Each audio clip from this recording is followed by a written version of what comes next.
रूप से काम करते हुए, समान रूप से विकास की योजनाएं बढ़ाते हुए, समान रूप से इस देश के अंदर गरीब का कल्याण करते हुए और जो आगे बढ़ने का काम किया है, इस 10 साल के अंदर देश के गरीब आदमी के चेहरे पर जो मुस्कान लेकर के आने का काम किया है, वो बिना भेदभाव के हुआ है।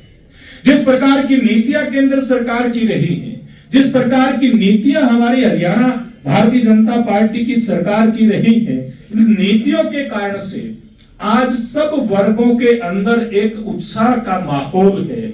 आज हर आदमी को लगता है, जो देश और प्रदेश के हित की बात सोचता है, उसको लगता है कि पहली बार मेरी अपनी सरकार इस देश के अंदर बनी है और पहली बार मेरे सपनों की सरकार हरियाणा प्रदेश के अंदर बनी है। हमारी सरकार ने युवाओं के लिए काम किया, हमारी सरकार ने गरीब के लिए काम किया, हमारी सरकार ने महिलाओं के लिए काम किया, हमारी सरकार ने किसान के लिए काम किया। हमारी सरकार ने ऐसा कोई भी वर्ग अछूता नहीं है जिसके लिए कोई कल्याण का काम ना हुआ हो। आप और हम देखते हैं कि किस प्रकार की सरकारें इस देश के अंदर चलती थी।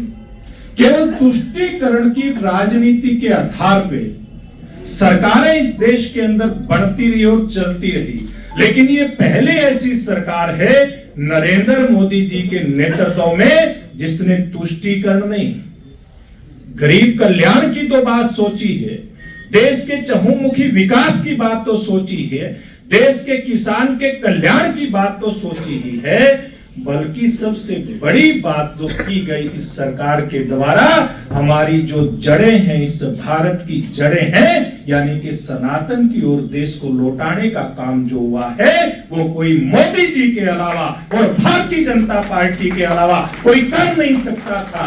देश के किसी भी राजनेता के अंदर इतनी ताकत नहीं थी कि वो हमारे इस सनातन संस्कृति को लेकर के चलने की बात करे। बात छोड़ दीजिए, सोचा भी नहीं था।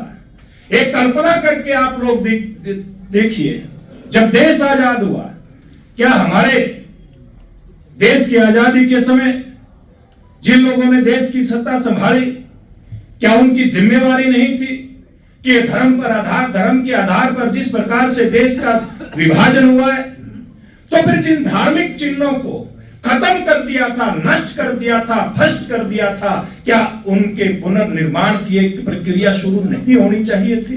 होनी चाहिए थी मित्रों। लेकिन उस समय के देश के नेतृत्व ने केवल और केवल वोट बैंक की राजनीति की तरफ ध्यान दिया। भारतीय संस्कृति, भारतीय जो हमारा मर्म है, हमारा धर्म, उसकी तरफ कभी उन्होंने देखने का काम नहीं किया। और इसीलिए तो जब हमारी सरकार इस देश के अंदर बनती है, उन सभी विषयों के ऊपर एक एक करके काम किया जाता है। उन सभी विषयों के ऊपर कोई गुपचुप नहीं, शरेआम कहा जाता है। 500 साल से जिस बात की इंतजार चल रही थी, जिस भगवान श्री राम का भव्य मंदिर बनाने की उम्मीद हिंदुस्तान के सभी सनातनियों के मन में थी, किसी ने पूरा करने का नहीं सोचा।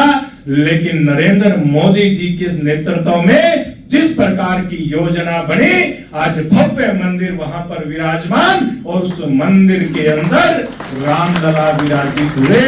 22 तारीख को किस प्रकार का वातावरण इस देश के अंदर आप और हम सब लोगों ने महसूस किया, आज अलग ही प्रकार का वातावरण देश के अंदर दिखाई देता है।